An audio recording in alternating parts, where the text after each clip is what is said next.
Well, hey guys, welcome to the channel. It's all about racing. In this episode, we're going to take a look at a 143 scale Porsche 997 GT3, the number 38 that competed for Kremer Racing in the 24 Hours of the Nürburgring.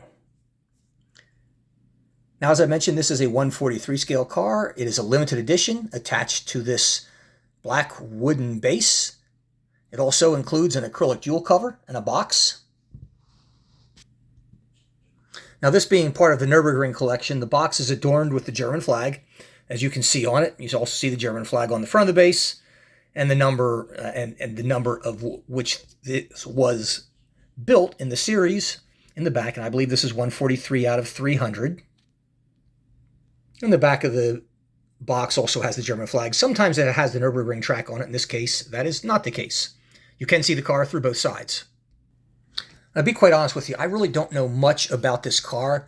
I can tell you this about Kremer Racing. It's a motorsport team based out of Cologne, Germany, and was founded by racing driver Erwin Kremer and his brother Manfred. They've competed internationally with Porsches and were a factory squad for many, many years. They also had a reputation, this is where they really shine, for tuning race cars, starting with 911s, 914 GTs, and 934s. Now, when they started tuning the 935s, they would designate their models with a K. This is important. Because they won a big race with one of their 935Ks. They built a 917 for the 1981 24 Hours of Le Mans and would make improvements on a 911 GT1 and GT2 in the 1990s. Now, I mentioned that they built a 935. They did, and with it, they won the 1979 24 Hours of Le Mans with their own 935 K3. Again, notice the K there. They also won the 1995 24 Hours of Daytona with a K8 Spider. Company's founder, Erwin, passed in 2006, and brother Manfred sold the team in 2010. Now, guys, this is a 2013 model, and it's a Porsche 997. And you notice the Kremer Racing, if you take a look at where it says Kremer, it's very, very small. And BC or BG Racing, I'm not sure, is more prominent. Perhaps this is a spin-off of Kremer Racing. I don't know. The drivers of this, and I'm going to let you kind of look at this.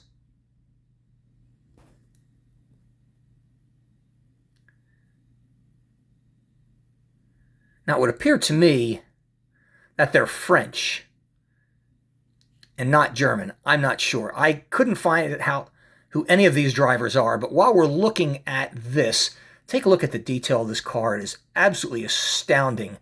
It has really clear windows on the car, so you really get a good look at what the inside of it looks like, including that little fishnet that looks like a NASCAR net you see there. Notice the bright silver chrome wheels. I love them. The red brake rotors. Now, ain't that cool? As I scan around, you see more detail, more detail. The front of the car is really exceptional. I think this is where it really shines. Look at the detail of those yellow headlights, the trim around them. Look at the fog lamps and the side lamps. Look at the grille work. Porsche, Kremer Racing on the front splitter. Absolutely astounding. And the interior detail is second to none. Now, as we pan around a little bit and adjust the camera angle, you can see more of the interior details. And it really is, it's quite an exceptional model. I really like some of these older cars. They don't have the tinted windows like you have in the newer ones. And therefore, if you're a detail guy, you get more for your money. And anybody who knows me knows that I am a detail guy.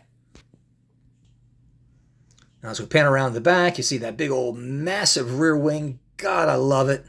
Now, here you see Kremer on the back of the car, really emphasized.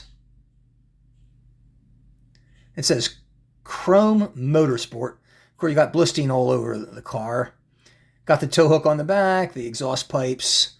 Very, very nicely done. Plastic rear taillights. Notice that this is 149 out of just 300 of these made. And folks, I'll say this again and again. I really love these cars that are from the Spark collection, the Nürburgring collection, or from any of the other tracks, like Daytona or Sebring, other than Le Mans, because they're all limited edition, and they usually make them in quantities of 500 or less. This one being 149 out of 300. And as we move around to the top, you can see the back of the car. You can see the engine cover there, but it's really hard to see much else because of the way that the glass is tinted with that white finish. Looks neat, but it takes away from the detail aspect of it.